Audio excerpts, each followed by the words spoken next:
കേട്ടോ. അപ്പം അതുകൊണ്ട് ഞങ്ങൾ അപ്പോഴത്തന്നെ കൊല്ലത്തുനിന്ന് വിട്ട് ഉടൻ തന്നെ ഞങ്ങൾ ആഹാരം എല്ലാം കഴിച്ചു. അപ്പോൾ ഈ തെങ്കാശിയിലേക്ക് പോകുന്ന റൂട്ട്, തെന്മല റൂട്ടെന്ന് പറഞ്ഞാൽ ഞാൻ പല വീഡിയോകളിലും പറഞ്ഞിട്ടുണ്ട്, വളരെ മനോഹരമാണ്. അപ്പം ഒരുപാട് പ്രാവശ്യം ഞാൻ അതിൻ്റെ വീഡിയോ ഒക്കെ ഇട്ടിട്ടുണ്ട് കേട്ടോ. ഭംഗി എനിക്ക് പറയാതിരിക്കാനായിട്ട് സാധിക്കില്ല. അപ്പം അതുകൊണ്ട് തന്നെ ഒരുപാട് പ്രാവശ്യം ഞാൻ അതിൻ്റെ ഭംഗി കാണിക്കുന്ന ഒരുപാട് വീഡിയോകൾ ഇട്ടിട്ടുണ്ട് കേട്ടോ. അപ്പോൾ നമ്മൾ പോയ ആ ഒരു ദിവസം എന്ന് പറഞ്ഞാൽ നല്ല ഒരു മഴയും മഴക്കോളും ഒക്കെ ഉള്ളൊരു ദിവസമായിരുന്നു. അപ്പം അതുകൊണ്ട് തന്നെ ഈ ഭയങ്കരമായിട്ട് മഞ്ഞ് ഇറങ്ങി കിടക്കുന്ന ആ ഒരു കാഴ്ചയെല്ലാം കണ്ട്, അതിമനോഹരമായ കാഴ്ചകളെല്ലാം കണ്ടാണ് കേട്ടോ ഞങ്ങൾ പോയിക്കൊണ്ടിരിക്കുന്നത്.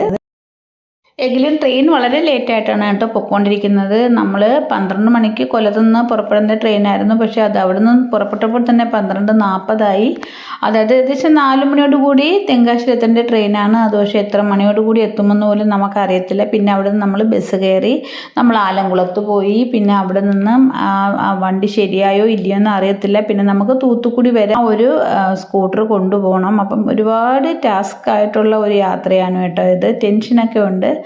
അതുപോലെ എൻജിൻ പണിയൊക്കെ ആയിരുന്നത് കൊണ്ട് ഞങ്ങൾ കുറച്ച് പൈസ ഞങ്ങൾ മുൻപ്